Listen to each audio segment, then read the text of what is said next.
तो Datia by election महज एक उपचुनाव भर नहीं रह गया, बल्कि बहुत सारे संकेत, बहुत सारे मैसेज एक साथ से निकलकर आ रहे हैं। बीजेपी की रणनीति, नीति भी, और केंद्रीय नेतृत्व कैसे सियासत को, मध्य प्रदेश की सियासत को देख रहा है और किस दिशा में आगे ले जाना चाह रहा है। लेकिन एक और जो बड़ा फैक्टर या बड़ा केंद्र जो बन गए हैं वो है अवधेश नायक। अवधेश नायक बीजेपी छोड़कर ही कांग्रेस में गए थे। इससे पहले उनका कांग्रेस में टिकट होने के बाद कट गया था और इस बार वो टिकट होते होते या कहीं टिकट हासिल करते करते रह गए। अब बहुत सारी सियासी समीकरण बन रहे हैं या कहीं बहुत सारे आशंकाएं जाहिर हो रही हैं। अवधेश नायक से बीजेपी के नेता भी मिले, कांग्रेस के बड़े नेता भी मिले, जीतू पटवारी भी मिले। अब ऐसे में सवाल ये उठ रहा है कि आखिर अवधेश नायक क्या करने जा रहे हैं। यही सवाल सियासी हलकों में इस वक्त चल रहा है और हमारे साथ जो बेहद खास मेहमान जुड़ रहे हैं, चर्चा शुरू करें, उनमें अवधेश नायक जी भी हैं। अवधेश नायक खुद हमारे साथ जुड़ रहे हैं, कांग्रेस नेता हैं। बहुत स्वागत अवधेश नायक जी। साथ ही हमारे साथ मंजरी जैन जी, प्रवक्ता बीजेपी, विक्रम चौधरी जी, प्रवक्ता कांग्रेस, हिना तिवारी जी, राजनीतिक विश्लेषक सतीश एलिया जी, वरिष्ठ पत्रकार, आप सभी का बहुत स्वागत है। सबसे पहले अवधेश नायक जी आपके पास ही आऊंगा मैं।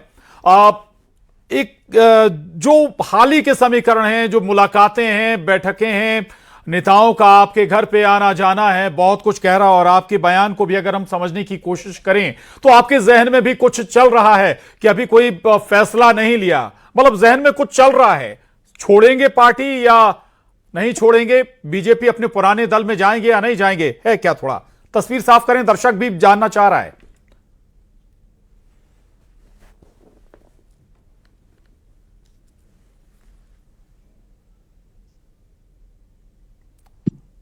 अवधेश नायक जी, आवाज आप तक पहुंच रही है? आपकी आवाज नहीं आ रही है जी। मैं अपनी टीम से कहूंगा कि जल्दी ऑडियो ठीक करें, अवधेश नायक जी तक आवाज नहीं पहुंच पा रही है। लेकिन मैं फिर बता दूं कि दरअसल अवधेश जी अब नहीं आ रही, शायद आवाज नहीं पहुंच पा रही है। चलिए मैं लौटूंगा आपके पास। उससे पहले विक्रम चौधरी जी, ऐसा लग रहा है कि कहीं आप लोगों को झटका तो नहीं लगने जा रहा है, क्योंकि बड़े नेता मिल रहे हैं। जीतू पटवारी कहा जा रहा है कि मनाने पहुंचे थे अवधेश नायक जी को। दूसरी तरफ बीजेपी के जो खुद उम्मीदवार हैं आशुतोष तिवारी, वो खुद अवधेश नायक से मिलने पहुंचे। चर्चा यह भी थी कि टिकट चूंकि आपने नहीं दिया, पिछली बार देकर काट दिया, तो फिर नाराजगी भी है। नहीं, नाराजगी हाँ। होती तो वो भी रो रहे होते। जैसे नरोत्तम मिश्रा जी के रोते हुए सीन आपने देखे। हाँ। तो नरोत्तम मिश्रा जी जब रो रहे थे, उसके पीछे बैठ के सारे भाजपाई हंस रहे थे। अब रोते हुए नरोत्तम मिश्रा जी के घर पे कोई भाजपा का आदमी गया है क्या? तो नाराजगी किसकी दूर करनी चाहिए? नरोत्तम मिश्रा जी की दूर होनी चाहिए कि भाई अवधेश नायक जी हमारे सम्मानित नेता हैं और ये हमारी बड़प्पन और हमारी उदारता और यही हमारी कार्य। टिकट अगर नरोत्तम जी का कटा है तो यहां अवधेश नायक का भी टिकट छूट गया।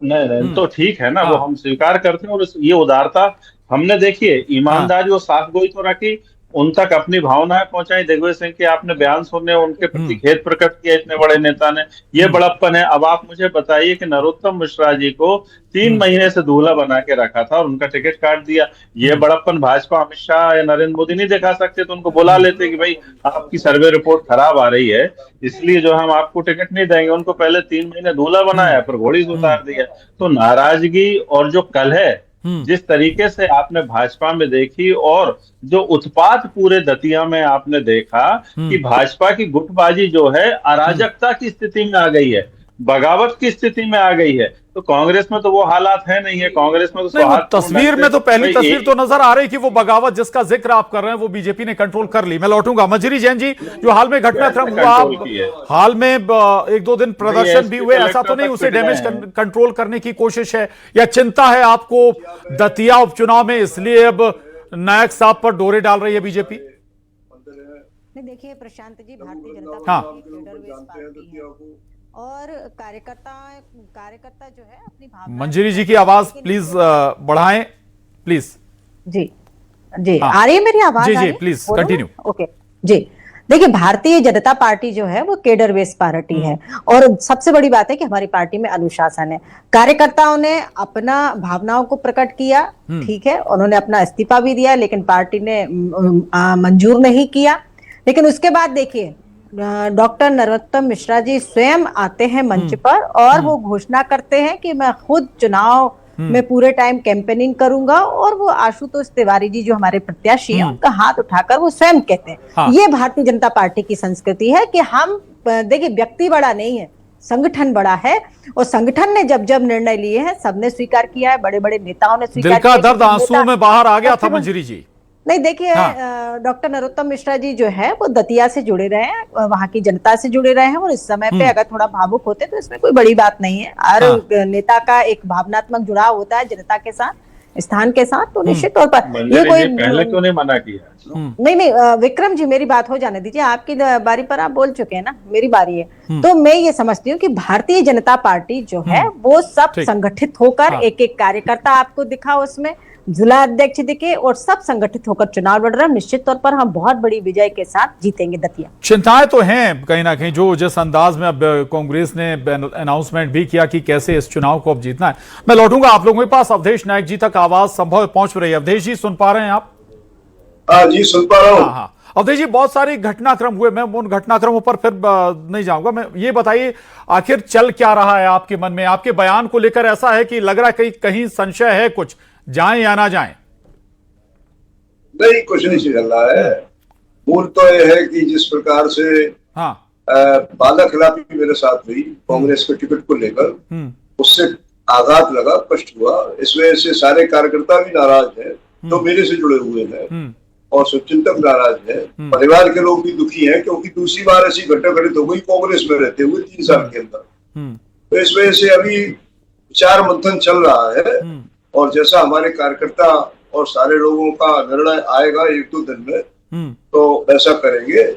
अभी इसके अलावा और कोई विचार मंथन नहीं है। आहत जरूर है, और लगता है कि राजनीति में जो है इस प्रकार भी घटनाक्रम घटित हो सकते हैं, और मेरे साथ लगातार दूसरी बार हुआ है, तो बुरा लग रहा है। मतलब आप मैसेज दे रहे हैं कि कोई अभी तय नहीं है कि आप करने क्या वाले हैं, अगला स्टेप? अगर कोई भरोसा आपको बीजेपी से मिल जाएगा, बेहतर भरोसा, तो चले जाएंगे? नहीं, ऐसा तो नहीं है। अभी बीजेपी में जाने का मैंने कहा कि कोई मन नहीं है, लेकिन कार्यकर्ताओं का निर्णय सर्वोपरि रहेगा। परिवार ने भी बहुत सहन किया है, भुगता है परेशानियां, तो जैसा सब कहेंगे वैसा निर्णय लेंगे। ऑफर आने या ऑफर नहीं आने जैसी कोई बात।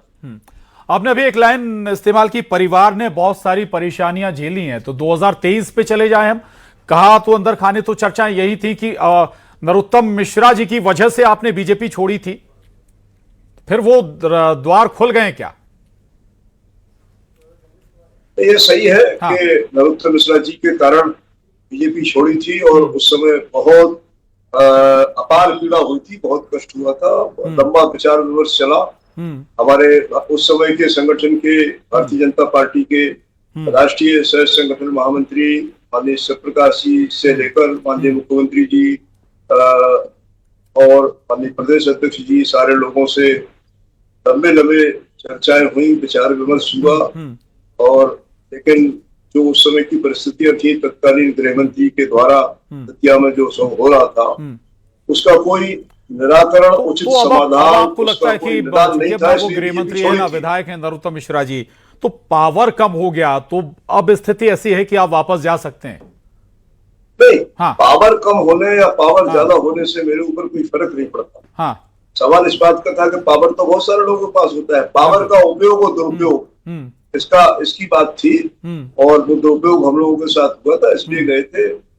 मेरी तो नरोत्तम मिश्रा जी के साथ हरी सहानुभूति है, और सहानुभूति इसलिए है कि जो अभी हमारे साथ घटित हुआ था पिछले दिनों, वो भारतीय जनता पार्टी ने उनके साथ कहा तो ये भी जाता कि 2023 में उनको जो हार मिली उसमें आपकी बड़ी भूमिका है कांग्रेस में जाने के बाद।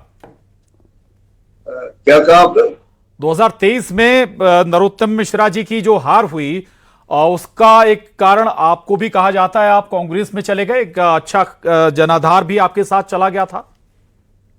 मैं उसका पूरा श्रेय नहीं ले सकता, एक दम भरी बात होगी, अहंकार होगा, लेकिन जनता जनार्दन ने मेरी बात सुनी, लोगों ने उसको मेरी बात को समर्थन दिया, और यह तो कांग्रेस के सारे लोग मानते हैं, सारे प्रत्याशी भी, मतलब हमारे जो विधायक बने थे, राजेंद्र भारती जी उस समय प्रत्याशी थी, वो हो, या वर्तमान को जो कांग्रेस के प्रत्याशी घनश्याम सिंह वो हो, दिग्विजय सिंह जी हो, हमारे प्रदेश अध्यक्ष वर्तमान हो, पूर्व प्रदेश अध्यक्ष हो जीतू भाई या कमलनाथ जी, पूरी कांग्रेस पार्टी ये मानती है कि कांग्रेस के तत्कालीन विधानसभा प्रत्याशी राजेंद्र भारती से भी अधिक किसी ने मेहनत और परिश्रम किया था, तो उसका नाम उपदेश नायक था। ठीक। और उसका सफल निकला कि भारतीय जनता पार्टी को हमने पराजित किया था। दिग्विजय साहब आपसे माफी मांग रहे हैं, वो कह रहे हैं कि उनकी वजह उनके विरोध के चलते आपका 23 में टिकट कटा था। नहीं, ऐसा नहीं। हाँ हेलो जी, दिग्विजय सिंह साहब मंच से कह रहे हैं कि उन्होंने विरोध किया था इसलिए टिकट कटा। नहीं, दिग्विजय सिंह जी ने निश्चित रूप से मेरा विरोध किया था और उनका यह बड़प्पन है कि उन्होंने सार्वजनिक मंच से माफी मांगी है। लेकिन साथ ही साथ यही भी है कि 2023 में घोषित टिकट काटने का कारण वो बने। और 2026 में भी जब उनसे बात करने में गया था, जब राजेंद्र भारती अयोग्य घोषित हो गए कि आदरणीय राजा साहब मैं स्वाभाविक दावेदार हूँ, तो उन्होंने इसको माना कि आप स्वाभाविक दावेदार है, कार्यकर्ताओं को माने, सर्वे रिपोर्ट आपके पक्ष में, सब आपकी प्रशंसा करते हैं, दतिया के नेता भी आपकी प्रशंसा करते हैं। बस एक थोड़ी सी दिक्कत मुझे समझ में आ रही है कि आप आरएसएस के कार्यकर्ता हो, रहे हो बहुत लंबे समय तो ये एक कारण आपका एक बार फिर से आपको टिकट नहीं हो पाया, ये कुछ वजह बनी है जी। ठीक है, बहुत शुक्रिया अवधेश जी, आप जुड़े न्यूज 18 से बात करने के लिए, धन्यवाद आपका। कुछ और मेहमान हमारे साथ हैं, उनके पास में जाऊंगा। सतीश एलिया जी, आप सुन रहे थे, अवधेश नायक जी को भी आपने सुना, बाकी पैनलिस्ट को भी आपने सुना। यहां पर लेकिन एक बड़ा फैक्टर अवधेश